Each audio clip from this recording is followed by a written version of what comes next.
أعوذ بالله من الشيطان الرجيم. براءة من الله ورسوله إلى الذين عاهدتم من المشركين فسيحوا في الأرض 4 أشهر واعلموا أنكم غير معجز الله وأن الله مخزي الكافرين. وأذان من الله ورسوله إلى الناس يوم الحج الأكبر أن الله بريء من المشركين ورسوله فإن تبتم فهو خير لكم وإن توليتم فاعلموا أنكم غير معجز الله وبشر الذين كفروا بعذاب أليم. إلا الذين عاهدتم من المشركين ثم لم ينقصوكم شيئا ولم يظاهروا عليكم أحدا فأتموا إليهم عهدهم إلى مدتهم إن الله يحب المتقين. فإذا انسلخ الأشهر الحرم فاقتلوا المشركين حيث وجدتموهم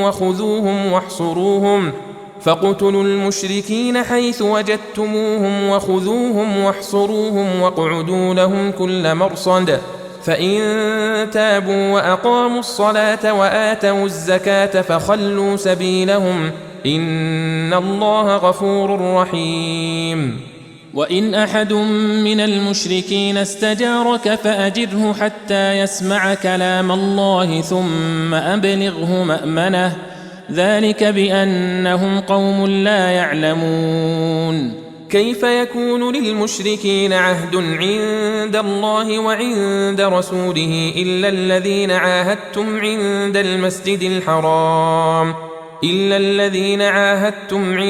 المسجد الحرام فما استقاموا لكم فاستقيموا لهم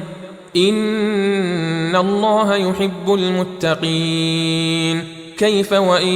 يظهروا عليكم لا يرقبوا فيكم إلا ولا ذمة يرضونكم بأفواههم وتأبى قلوبهم وأكثرهم فاسقون. اشتروا بآيات الله ثمنا قليلا فصدوا عن سبيله إنهم ساء ما كانوا يعملون. لا يرقبون في مؤمن إلا ولا ذمة وأولئك هم المعتدون. فإن تابوا وأقاموا الصلاة وآتوا الزكاة فإخوانكم في الدين ونفصل الآيات لقوم يعلمون. وإن نكثوا أيمانهم من بعد عهدهم وطعنوا في دينكم فقاتلوا أئمة الكفر إنهم لا أيمان لهم لعلهم ينتهون. ألا تقاتلون قوما نكثوا أيمانهم وهموا بإخراج الرسول وهم بدؤوكم أول مرة أتخشونهم فالله أحق أن تخشوه إن كنتم مؤمنين. قاتلوهم يعذبهم الله بأيديكم ويخزهم وينصركم عليهم ويشف صدور قوم مؤمنين ويذهب غيظ قلوبهم ويتوب الله على من يشاء والله عليم حكيم. أم حسبتم أن تتركوا ولما يعلم الله الذين جاهدوا منكم ولم يتخذوا من دون الله ولا رسوله ولا المؤمنين وليجة والله خبير بما تعملون. ما كان للمشركين أن يعمروا مساجد الله شاهدين على أنفسهم بالكفر أولئك حبطت أعمالهم وفي النار هم خالدون. إنما يعمر مساجد الله من آمن بالله واليوم الآخر وأقام الصلاة وآتى الزكاة ولم يخش إلا الله فعسى أولئك أن يكونوا من المهتدين. أجعلتم سقاية الحاج وعمارة المسجد الحرام كمن آمن بالله واليوم الآخر وجاهد في سبيل الله لا يستوون عند الله والله لا يهدي القوم الظالمين. الذين آمنوا وهاجروا وجاهدوا في سبيل الله بأموالهم وأنفسهم أعظم درجة عند الله وأولئك هم الفائزون. يبشرهم ربهم برحمة منه ورضوان وجنات لهم فيها نعيم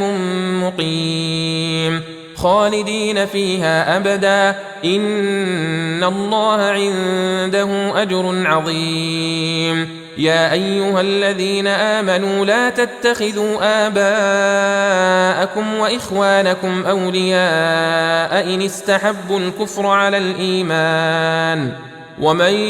يتولهم منكم فأولئك هم الظالمون. قل إن كان آباؤكم وأبناؤكم وإخوانكم وأزواجكم وعشيرتكم وأموال اقترفتموها وتجارة تخشون كسادها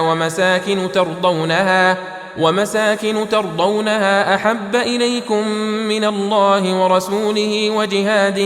في سبيله فتربصوا حتى يأتي الله بأمره والله لا يهدي القوم الفاسقين. لقد نصركم الله في مواطن كثيرة ويوم حنين إذ أعجبتكم كثرتكم فلم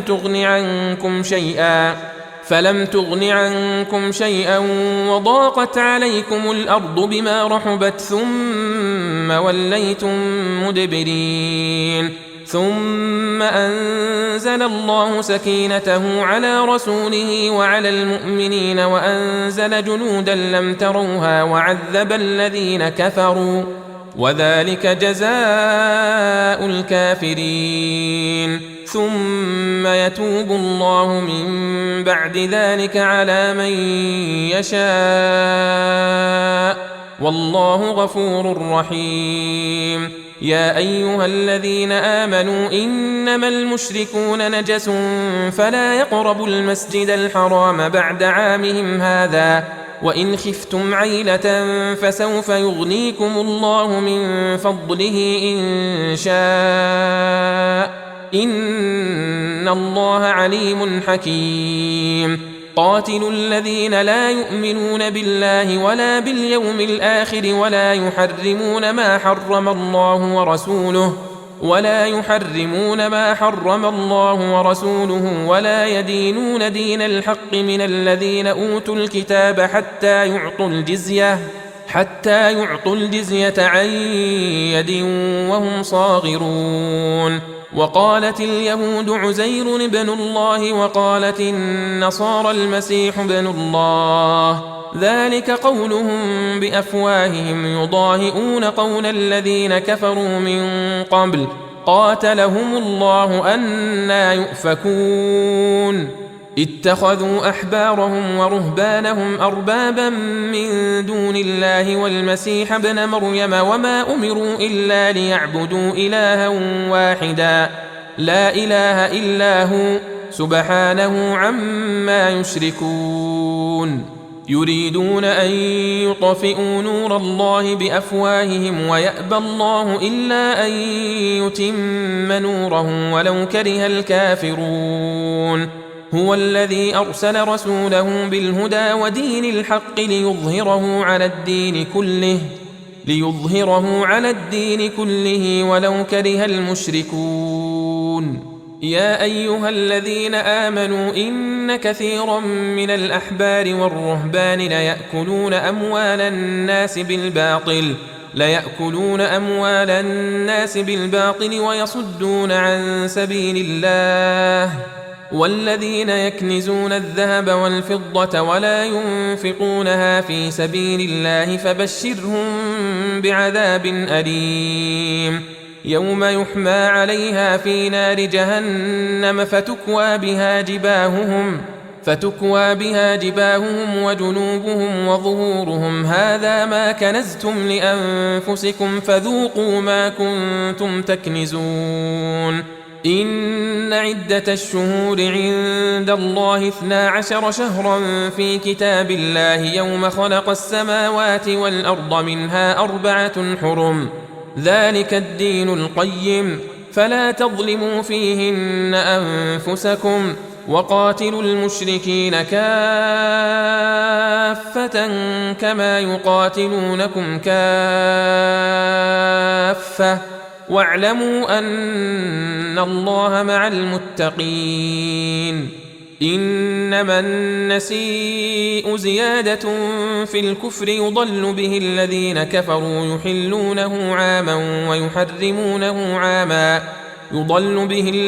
كفروا يحلونه عاما ويحرمونه عاما ليواطئوا عدة ما حرم الله فيحلوا ما حرم الله زين لهم سوء أعمالهم والله لا يهدي القوم الكافرين يا أيها الذين آمنوا ما لكم إذا قيل لكم انفروا في سبيل الله اثاقلتم إلى الأرض أرضيتم بالحياة الدنيا من الآخرة فما متاع الحياة الدنيا في الآخرة إلا قليل إلا تنفروا يعذبكم عذابا أليما ويستبدل قوما غيركم ولا تضروه شيئا والله على كل شيء قدير إلا تنصروه فقد نصره الله إذ أخرجه الذين كفروا ثاني اثنين إذ هما في الغار إذ يقول لصاحبه لا تحزن إن الله معنا فأنزل الله سكينته عليه وأيده بجنود لم تروها وجعل كلمة الذين كفروا السفلى وكلمة الله هي العليا والله عزيز حكيم انفروا خفافا وثقالا وجاهدوا بأموالكم وأنفسكم في سبيل الله ذلكم خير لكم إن كنتم تعلمون لو كان عرضا قريبا وسفرا قاصدا لاتبعوك ولكن بعدت عليهم الشقة وسيحلفون بالله لو استطعنا لخرجنا معكم يهلكون أنفسهم والله يعلم إنهم لكاذبون عفى الله عنك لم أذنت لهم حتى يتبين لك الذين صدقوا وتعلم الكاذبين لا يستأذنك الذين يؤمنون بالله واليوم الآخر أن يجاهدوا بأموالهم وأنفسهم والله عليم بالمتقين إنما يستأذنك الذين لا يؤمنون بالله واليوم الآخر وارتابت قلوبهم فهم في ريبهم يترددون ولو أرادوا الخروج لأعدوا له عدة ولكن كره الله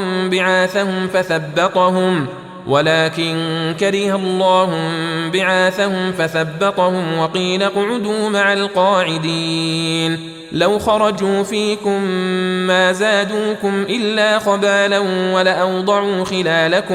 ولأوضعوا خلالكم يبغونكم الفتنة وفيكم سماعون لهم والله عليم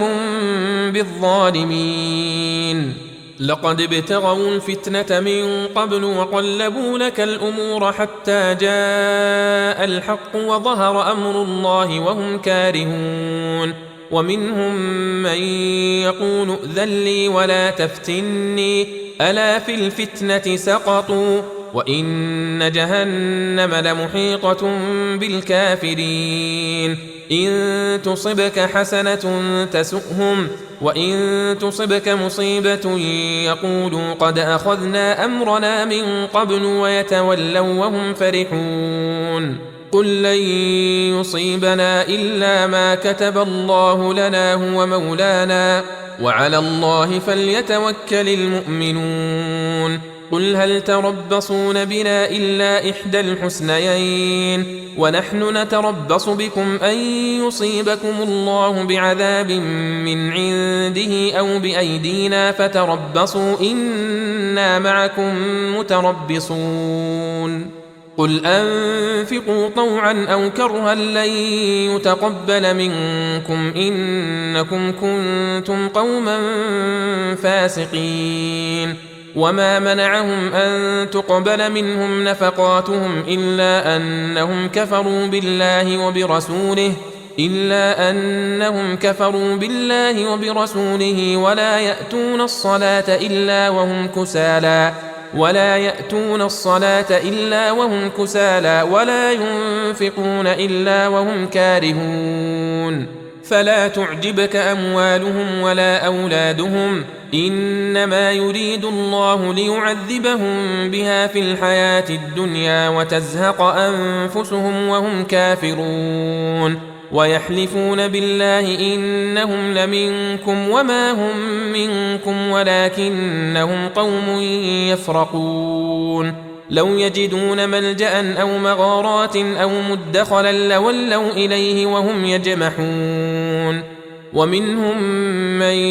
يلمزك في الصدقات فإن أعطوا منها رضوا وإن لم يعطوا منها إذا هم يسخطون ولو أنهم رضوا ما آتاهم الله ورسوله وقالوا حسبنا الله سيؤتينا الله من فضله ورسوله إنا إلى الله راغبون إنما الصدقات للفقراء والمساكين والعاملين عليها والمؤلفة قلوبهم وفي الرقاب والغارمين وفي سبيل الله وابن السبيل فريضة من الله والله عليم حكيم ومنهم الذين يؤذون النبي ويقولون هو أذن قل أذن خير لكم يؤمن بالله ويؤمن للمؤمنين ورحمة للذين آمنوا منكم والذين يؤذون رسول الله لهم عذاب أليم يحلفون بالله لكم ليرضوكم والله ورسوله أحق أن يرضوه إن كانوا مؤمنين ألم يعلموا أنه من يحادد الله ورسوله فأن له نار جهنم خالدا فيها ذلك الخزي العظيم يحذر المنافقون أن تنزل عليهم سورة تنبئهم بما في قلوبهم قل استهزئوا إن الله مخرج ما تحذرون ولئن سألتهم ليقولن إنما كنا نخوض ونلعب قل أبالله وآياته ورسوله كنتم تستهزئون لا تعتذروا قد كفرتم بعد إيمانكم إن نعف عن طائفة منكم نعذب طائفة بأنهم كانوا مجرمين المنافقون والمنافقات بعضهم من بعض يأمرون بالمنكر وينهون عن المعروف ويقبضون أيديهم نسوا الله فنسيهم إن المنافقين هم الفاسقون وعد الله المنافقين والمنافقات والكفار نار جهنم خالدين فيها هي حسبهم ولعنهم الله ولهم عذاب مقيم كالذين من قبلكم كانوا أشد منكم قوة وأكثر أموالا وأولادا فاستمتعوا بخلاقهم فاستمتعتم بخلاقكم كما استمتع الذين من قبلكم بخلاقهم وخضتم كالذي خاضوا أولئك حبطت أعمالهم في الدنيا والآخرة وأولئك هم الخاسرون ألم يأتهم نبأ الذين من قبلهم قوم نوح وعاد وثمود وقوم إبراهيم وأصحاب مدين والمؤتفكات أتتهم رسلهم بالبينات فما كان الله ليظلمهم ولكن كانوا أنفسهم يظلمون والمؤمنون والمؤمنات بعضهم أولياء بعض يأمرون بالمعروف وينهون عن المنكر ويقيمون الصلاة ويؤتون الزكاة ويطيعون الله ورسوله أولئك سيرحمهم الله إن الله عزيز حكيم وعد الله المؤمنين والمؤمنات جنات تجري من تحتها الأنهار خالدين فيها ومساكن طيبة في جنات عدن ورضوان من الله أكبر ذلك هو الفوز العظيم يا أيها النبي جاهد الكفار والمنافقين واغلظ عليهم ومأواهم جهنم وبئس المصير يحلفون بالله ما قالوا ولقد قالوا كلمة الكفر وكفروا بعد إسلامهم وهموا بما لم ينالوا وما نقموا إلا أن أغناهم الله ورسوله من فضله فإن يتوبوا يك خيرا لهم وإن يتولوا يعذبهم الله عذابا أليما في الدنيا والآخرة وما لهم في الأرض من ولي ولا نصير ومنهم من عاهد الله لئن آتانا من فضله لنصدقن ولنكونن من الصالحين فلما آتاهم من فضله بخلوا به وتولوا وهم معرضون فأعقبهم نفاقا في قلوبهم إلى يوم يلقونه بما أخلفوا الله ما وعدوه وبما كانوا يكذبون ألم يعلموا أن الله يعلم سرهم ونجواهم وأن الله علام الغيوب الذين يلمزون المطوعين من المؤمنين في الصدقات والذين لا يجدون إلا جهدهم فيسخرون منهم سخر الله منهم ولهم عذاب أليم استغفر لهم أو لا تستغفر لهم إن تستغفر لهم 70 مرة فلن يغفر الله لهم ذلك بأنهم كفروا بالله ورسوله والله لا يهدي القوم الفاسقين فرح المخلفون بمقعدهم خلاف رسول الله وكرهوا أن يجاهدوا بأموالهم وأنفسهم في سبيل الله وقالوا لا تنفروا في الحر قل نار جهنم أشد حرا لو كانوا يفقهون فليضحكوا قليلا وليبكوا كثيرا جزاء بما كانوا يكسبون فإن رجعك الله إلى طائفة منهم فاستأذنوك للخروج فقل لن تخرجوا معي أبدا ولن تقاتلوا معي عدوا إنكم رضيتم بالقعود أول مرة فاقعدوا مع الخالفين ولا تصل على أحد منهم مات أبدا ولا تقم على قبره إنهم كفروا بالله ورسوله وماتوا وهم فاسقون ولا تعجبك أموالهم وأولادهم إنما يريد الله أن يعذبهم بها في الدنيا وتزهق أنفسهم وهم كافرون وإذا أنزلت سورة أن آمنوا بالله وجاهدوا مع رسوله استأذنك أولو الطول منهم وقالوا ذرنا نكن مع القاعدين رضوا بأن يكونوا مع الخوالف وطبع على قلوبهم فهم لا يفقهون لكن الرسول والذين آمنوا معه جاهدوا بأموالهم وأنفسهم وأولئك لهم الخيرات وأولئك هم المفلحون أعد الله لهم جنات تجري من تحتها الأنهار خالدين فيها ذلك الفوز العظيم. وجاء المعذرون من الأعراب ليؤذن لهم وقعد الذين كذبوا الله ورسوله سيصيب الذين كفروا منهم عذاب أليم. ليس على الضعفاء ولا على المرضى ولا على الذين لا يجدون ما ينفقون حرج إذا نصحوا لله ورسوله ما على المحسنين من سبيل والله غفور رحيم. ولا على الذين إذا ما أتوك لتحملهم قلت لا أجد ما أحملكم عليه تولوا وأعينهم تفيض من الدمع حزنا ألا يجدوا ما ينفقون. إنما السبيل على الذين يستأذنونك وهم أغنياء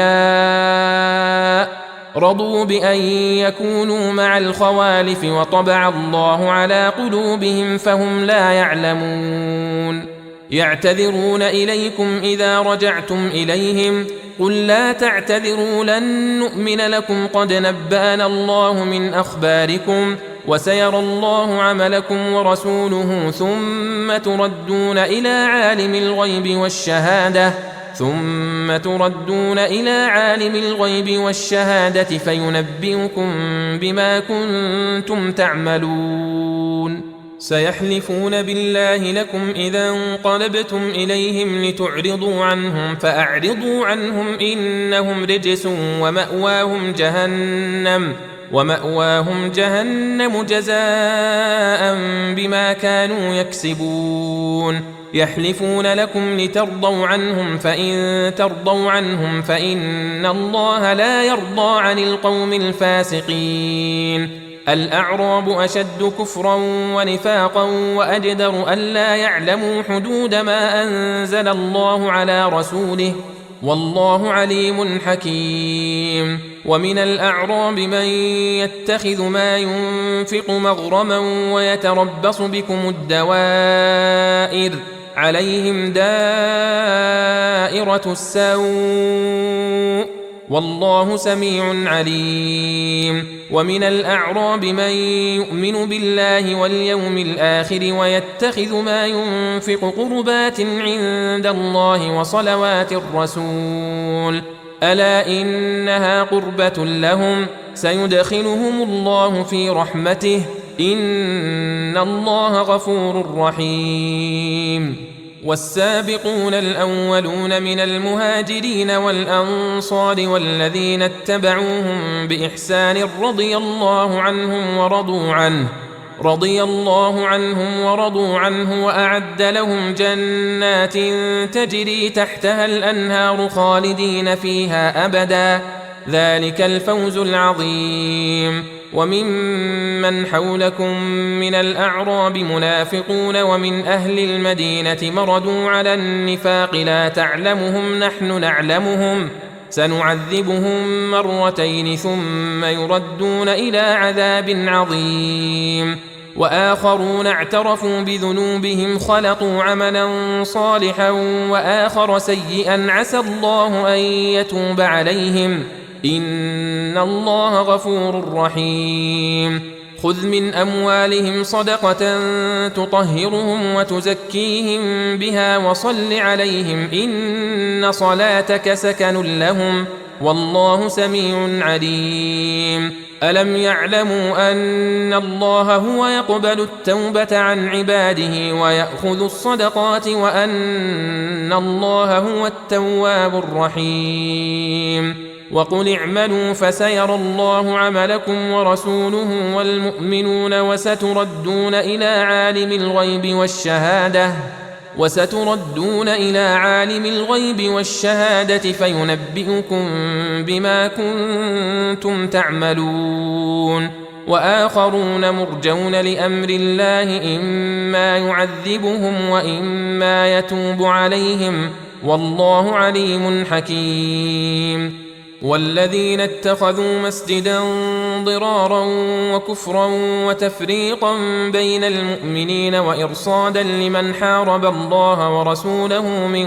قبل وليحلفن إن أردنا إلا الحسنى والله يشهد إنهم لكاذبون لا تقم فيه أبدا لمسجد أسس على التقوى من أول يوم أحق أن تقوم فيه رجال يحبون أن يتطهروا والله يحب المطهرين أفمن أسس بنيانه على تقوى من الله ورضوان خير أم من أسس بنيانه على شفا جرف هار فانهار به في نار جهنم والله لا يهدي القوم الظالمين لا يزال بنيانهم الذي بنوا ريبة في قلوبهم إلا أن تقطع قلوبهم والله عليم حكيم إن الله اشترى من المؤمنين أنفسهم وأموالهم بأن لهم الجنة يقاتلون في سبيل الله فيقتلون ويقتلون وعدا عليه حقا في التوراة والإنجيل والقرآن ومن أوفى بعهده من الله فاستبشروا ببيعكم الذي بايعتم به وذلك هو الفوز العظيم التائبون العابدون الحامدون السائحون الراكعون الساجدون الآمرون بالمعروف والناهون عن المنكر والحافظون لحدود الله وبشر المؤمنين ما كان للنبي والذين آمنوا أن يستغفروا للمشركين ولو كانوا أولي قربى من بعد ما تبين لهم أنهم أصحاب الجحيم وما كان استغفار إبراهيم لأبيه إلا عن موعدة وعدها إياه فلما تبين له أنه عدو لله تبرأ منه إن إبراهيم لأواه حليم وما كان الله ليضل قوما بعد إذ هداهم حتى يبين لهم ما يتقون إن الله بكل شيء عليم إن الله له ملك السماوات والأرض يحيي ويميت وما لكم من دون الله من ولي ولا نصير لقد تاب الله على النبي والمهاجرين والأنصار الذين اتبعوه في ساعة العسرة من بعد ما كاد يزيغ قلوب فريق منهم ثم تاب عليهم إنه بهم رءوف رحيم وعلى الثلاثة الذين خلفوا حتى إذا ضاقت عليهم الأرض بما رحبت وضاقت عليهم أنفسهم